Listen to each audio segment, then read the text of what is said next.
ഈ ബൂത്ത് സന്ദർശനം ഏകദേശം പൂർത്തിയാവാറായെന്ന് തോന്നുന്നു അല്ലേ? എല്ലാ പഞ്ചായത്തിലും പോയോ? എല്ലാ പഞ്ചായത്തിലും പോയി. എങ്ങനെയുണ്ട് പൊതുവിൽ, എങ്ങനെയുണ്ട് ഒരു നല്ല പോളിംഗ്. പിന്നെ പലരും പ്രഡിക്റ്റ് ചെയ്തിരുന്നു വർഷകാലമാണ് പോളിംഗ് കുറയും. കാരണം നമ്മൾ ഈ പ്രിയങ്ക ഗാന്ധിയുടെ ഇലക്ഷൻ സാധാരണ ബൈ ഇലക്ഷനൊക്കെ പോളിംഗ് ശതമാനം കുറഞ്ഞു വരികയാണ്. അതുകൊണ്ട് പോളിംഗ് ശതമാനം കുറയുമെന്നൊരു പ്രഡിക്ഷൻ ആയിരുന്നു ഉണ്ടായിരുന്നത്. പക്ഷേ ഇത് അതിനെയൊക്കെ അതിജീവിച്ച് നല്ല പോളിംഗ് ശതമാനം കഴിഞ്ഞ മറികടക്കുമെന്ന് തോന്നുന്നു അല്ലേ? പിന്നെ തീർച്ചയായിട്ടും എല്ലാ പഞ്ചായത്തിലും ഒരു പോളിംഗ് എല്ലാ പഞ്ചായത്തിലും നല്ല പോളിംഗ്. അമരമ്പലത്താണ് ഏറ്റവും നല്ല പോളിംഗ്. ഇപ്പം അവിടെയൊക്കെ പോളിംഗ് ഉണ്ടാവും. ഞാൻ ആ സമയത്ത് കണ്ടപ്പോൾ അമരമ്പലം മൂത്തയുടെ നല്ല പോളിംഗ്. അമരമ്പലം സൗത്തിൽ 82%, 82% പോളിംഗ്. നമ്മുടെ വോട്ടെല്ലാം വന്നു എന്നുള്ളതാണ് അതിൻ്റെ അർത്ഥം. തീർച്ചയായിട്ടും UDFൻ്റെ വോട്ടുകളൊക്കെ അരിച്ച് പെറുക്കി എടുത്തിട്ടുണ്ട്. ഒരു ചരിത്ര ഭൂരിപക്ഷം നിലമ്പൂരുണ്ട്, ഒരു സംശയവും കാര്യത്തിലില്ല. ഇതാണ് ഈ അവസാന മിനിറ്റുകളിലെ UDF സ്ഥാനാർത്ഥിയുടെ ആത്മവിശ്വാസം. അദ്ദേഹം വലിയ ആത്മവിശ്വാസത്തിലാണ്. ചരിത്ര വിജയത്തിലേക്ക് UDF നീങ്ങുന്നുവെന്ന ആത്മവിശ്വാസമാണ് UDF സ്ഥാനാർത്ഥി ആര്യടൻ ഷൗക്കത്ത് പങ്കുവയ്ക്കുന്നത്. അദ്ദേഹം ഇപ്പോൾ പൂക്കോട്ടുപാടം ഹയർ സെക്കൻഡറി സ്കൂളിലെ ബൂത്തുകൾ സന്ദർശിക്കുകയാണ്. ഏതാണ്ട് എല്ലാ പഞ്ചായത്തുകളിലും പോയത് അദ്ദേഹം അവകാശപ്പെടുന്നു. അരിച്ചു പെറുക്കിയെടുത്ത് UDF വോട്ടുകൾ ചെയ്യിക്കാൻ കഴിഞ്ഞുവെന്ന ആത്മവിശ്വാസമാണ് UDF സ്ഥാനാർത്ഥി പങ്കുവയ്ക്കുന്നത്. നേരത്തെ M സുരാജ് കൊണ്ട് അനീഷ് സംസാരിച്ചപ്പോൾ അദ്ദേഹവും സമാനമായ ഒരു പ്രതികരണമാണ് നടത്തിയത്. അതായത് തങ്ങളുടെ എല്ലാ വോട്ടുകളും എത്തുന്നു, വലിയ പോളിംഗിലേക്ക് പോകുന്നു. അമരമ്പലം സൗത്തിലൊക്കെ 80%, 82% കഴിഞ്ഞ് പോളിംഗ് മുന്നോട്ട് പോയി എന്നാണ് സ്ഥാനാർത്ഥി തന്നെ വ്യക്തമാക്കുന്നത്. അത്തരത്തിൽ അതിശക്തമായ പോളിംഗ് ഉണ്ടാകുന്നു.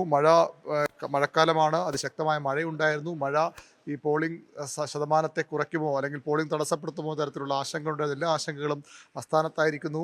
നിലമ്പൂർ ഉപതെരഞ്ഞെടുപ്പിൽ മികച്ച പോളിംഗിലേക്കാകാം ഒരുപക്ഷെ ഈ അന്തിമ കണക്കെടുപ്പ് നീങ്ങുക.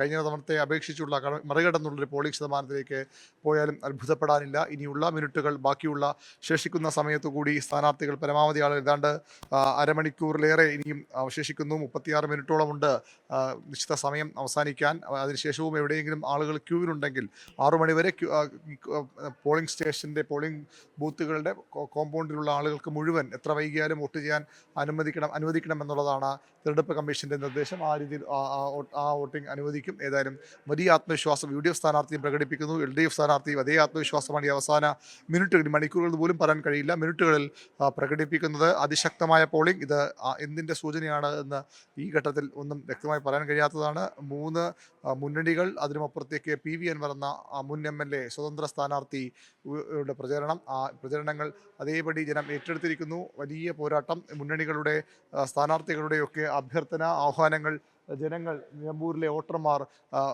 ശരിവച്ചിരിക്കുന്നു, അല്ലെങ്കിൽ അവർ അത് അംഗീകരിച്ചിരിക്കുന്നു. അതുകൊണ്ട് തന്നെയാണ് ഇത്ര ശക്തമായൊരു പോളിംഗിലേക്ക് നിലമ്പൂർ ഉപതെരഞ്ഞെടുപ്പ് മാറുന്നത്. സാധാരണ ഉപതെരഞ്ഞെടുപ്പുകളിൽ അത്തരത്തിലൊരു പോളിംഗ് ശതമാനം പോകേണ്ടത് അല്ല. നേരത്തെ ആര്യടൻ ഷൗക്കത്തിന് പറഞ്ഞതുപോലെ പ്രിയങ്ക ഗാന്ധി മത്സരിച്ച വയനാട് ലോക്സഭാ ഉപതെരഞ്ഞെടുപ്പിൽ പോളിംഗ് ശതമാനം കുറഞ്ഞിരുന്നു. ആ ജനങ്ങൾ ഒരു വിമുഖത കാണിച്ചിരുന്നു വോട്ടിങ്ങിനോട്, ഒരു ഉപതെരഞ്ഞെടുപ്പിനോട്. പക്ഷേ നിലമ്പൂരിൽ അതുണ്ടാകുന്നില്ല. നിലമ്പൂരിൽ അതിശക്തമായ പോളിംഗ് തന്നെയാണ് ഉണ്ടാകുന്നതെന്ന സൂചനകളാണ് ഈ അവസാന മിനിറ്റുകളിൽ പുറത്തു വരുന്നത്. ഇനി അന്തിമ കണക്കെടുപ്പിൽ എത്ര ശതമാനം വോട്ടിംഗ് നടന്നു എന്ന കാര്യത്തിൽ വ്യക്തതയുണ്ടാകും. ഏതായാലും കഴിഞ്ഞ വർഷത്തെ മറികടക്കുന്നൊരു പോളിംഗ് ശതമാനത്തിലേക്ക് നിലമ്പൂർ പോകുമെന്ന് തന്നെയാണ് ഇപ്പോൾ ലഭിക്കുന്ന സൂചനകളിൽ നിന്ന് വ്യക്തമാകുന്ന. അവസാന മിനിറ്റുകളിലും വോട്ട് ചെയ്യാൻ ആളുകൾ എത്തുന്നുണ്ട്, വോട്ട് ചെയ്യാനായി എത്തുന്നുണ്ട്. ഇനിയുള്ള സമയത്തു കൂടി പരമാവധി വോട്ടർമാരെ എത്തിക്കാനുള്ള ശ്രമം രാഷ്ട്രീയ പാർട്ടികളും മുന്നണികളും ഒക്കെ നടത്തിയിട്ടുമുണ്ട്. പരമാവധി ആളുകളെ ബൂത്തിലെത്തിച്ച് വോട്ട് ചെയ്യിക്കാനുള്ള ശ്രമം നടത്തുന്നുണ്ട്. അതായത് ഒരു കാര്യം ഉറപ്പാണ് അഭിലാഷ്, ഈ രാഷ്ട്രീയ പാർട്ടി നേതൃത്വങ്ങൾ, രാഷ്ട്രീയ പാർട്ടി പ്രവർത്തകർ എടുത്തൊരു എഫർട്ടുണ്ട്. പരമാവധി തങ്ങളുടെ വോട്ടർമാരെ, തങ്ങൾക്ക് അനുകൂലമെന്ന് തോന്നുന്ന വോട്ടർമാരെ ബൂത്തുകളിലേക്ക് എത്തിക്കാൻ. പുതിയ വോട്ടർമാർ 7000-ഓളം ഉണ്ട്. അവരെ ബൂത്തുകളിൽ എത്തിക്കാനുള്ള ശ്രമം നടത്തിയിരുന്നു. അതൊക്കെ ഫലം കാണുന്നു. ആ രീതിയിലെങ്കിലും ഫലം കാണുന്നു എന്ന് നമുക്ക് ഇപ്പോഴത്തെ ഈ തെരഞ്ഞെടുപ്പ് ശതമാനത്തിൻ്റെ കുതിപ്പ് കാണുമ്പോൾ മനസ്സിലാക്കാം. വോട്ടർമാരുടെ വലിയ നിര ഉച്ചയ്ക്ക് ശേഷം ഉണ്ടായതിൽ പോലും രാവിലെ തന്നെ പരമാവധി വോട്ടർമാർ ബൂത്തുകളിലേക്ക് എത്തിയിരുന്നു എന്ന് വേണം ഇതിൽ നിന്ന് മനസ്സിലാക്കാൻ. തെരഞ്ഞെടുപ്പ് കമ്മീഷന്റെ ഒരു പുതിയ ക്രമീകരണവും അതിനൊരുപക്ഷെ സഹായിച്ചിട്ടുണ്ടാകാം. 1200 വോട്ടർമാർ കൂടുതൽ ഒരു ബൂത്തിനും വേണ്ട എന്നൊരു നിർദ്ദേശം തെരഞ്ഞെടുപ്പ് കമ്മീഷൻ നൽകിയിരുന്നു. അങ്ങനെ വന്ന ബൂത്തുകളെ സ്പ്ലിറ്റ് ചെയ്തു, തെരഞ്ഞെടുപ്പ് കമ്മീഷൻ വിഭജിച്ചു. അതുകൊണ്ട് തന്നെ കൂടിയാകാം ഈ ഒരു വലിയ തിരക്ക് ഉച്ചയ്ക്ക് ശേഷം ഒരിടത്തും അനുഭവപ്പെടാത്തത്. ശക്തമായ മഴ ഉണ്ടാകുമെന്ന് ആശങ്കയുണ്ടായിരുന്നു. പക്ഷേ ആ ആശങ്ക സ്ഥാനത്തായിരിക്കുന്നു. ഉച്ചയ്ക്ക് ശേഷം കാര്യമായ മഴ ഉണ്ടായിട്ടില്ല.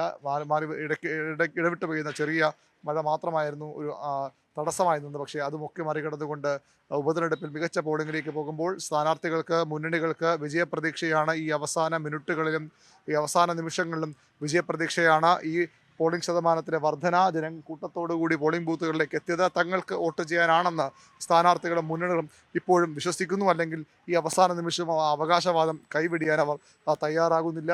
ഇനിയുള്ള മിനിറ്റുകൾ കൂടി, അവശേഷിക്കുന്ന സമയം കൂടി ബാക്കി വോട്ടർമാരെ കണ്ട്, ബൂത്തുകൾ സന്ദർശിക്കുകയാണ് സ്ഥാനാർത്ഥികൾ.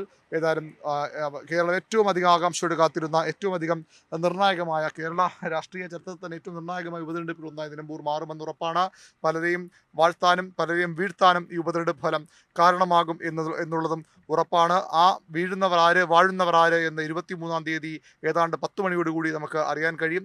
അതിനു മുമ്പ് ഇനിയുള്ളത് കണക്കുകൂട്ടലുകളുടെ മണിക്കൂറുകളാണ്. ഈ വോട്ടെടുപ്പ് അവസാനിച്ചാൽ അപ്പോൾ തന്നെ രാഷ്ട്രീയ പാർട്ടികൾ തങ്ങളുടെ പൊളിറ്റിക്കൽ വെരിഫിക്കേഷൻ റിപ്പോർട്ടുകളുമായി ഇരിക്കും. എത്ര വോട്ടുകൾ തങ്ങൾക്ക് ലഭിക്കും, തങ്ങളുടെ മേഖലകളിൽ വോട്ടുകൾ വിചാരിച്ച പോലെ പോൾ ചെയ്യപ്പെട്ടിട്ടുണ്ടോ, എവിടെയെങ്കിലും അടിയൊഴുക്കുകൾ ഉണ്ടായിട്ടുണ്ടോ എന്ന ഏകദേശ ധാരണ ഈ അവസാന മിനിറ്റുകൾ അവസാനിക്കുമ്പോൾ അധികം വൈകാതെ ആ പൊളിറ്റിക്കൽ വെരിഫിക്കേഷൻ റിപ്പോർട്ടുകളിലൂടെ ഏറെക്കുറെ മനസ്സിലാക്കാൻ രാഷ്ട്രീയ പാർട്ടികൾ കഴിയും. അത്ര അധികം അങ്ങനെ പരിചയസമ്പത്തുള്ള രാഷ്ട്രീയ പാർട്ടി നേതൃത്വമാണ് ഈ 3 മുന്നണികൾക്കും. അതുപോലെ തന്നെ PV അൻവറിന് സുരക്ഷ സ്വയം അദ്ദേഹത്തിന് കുറച്ചുകൂടി അദ്ദേഹത്തിൻ്റെ ഭാഗത്തുനിന്നൊരു എഫർട്ട് ഉണ്ടാകേണ്ടി വരും. അതിനപ്പുറത്തേക്ക് മറ്റു 3 മുന്നണികളും അതിന് കെൽപ്പുള്ളവരാണ്. അങ്ങനെ ഈ കണക്കുകൂട്ടലുകളുടെ മണിക്കൂറുകളാണ് ഇനി. അപ്പോഴും അവകാശവാദങ്ങൾക്ക് കുറവുണ്ടാകില്ല. വോട്ടെണ്ണി വിജയെ പ്രഖ്യാപിക്കുക തൊട്ട് മുമ്പ് വരെ 4 സ്ഥാനാർത്ഥികളും അവകാശവാദവുമായി ഉണ്ടാകുമെന്ന് ഉറപ്പാണ്.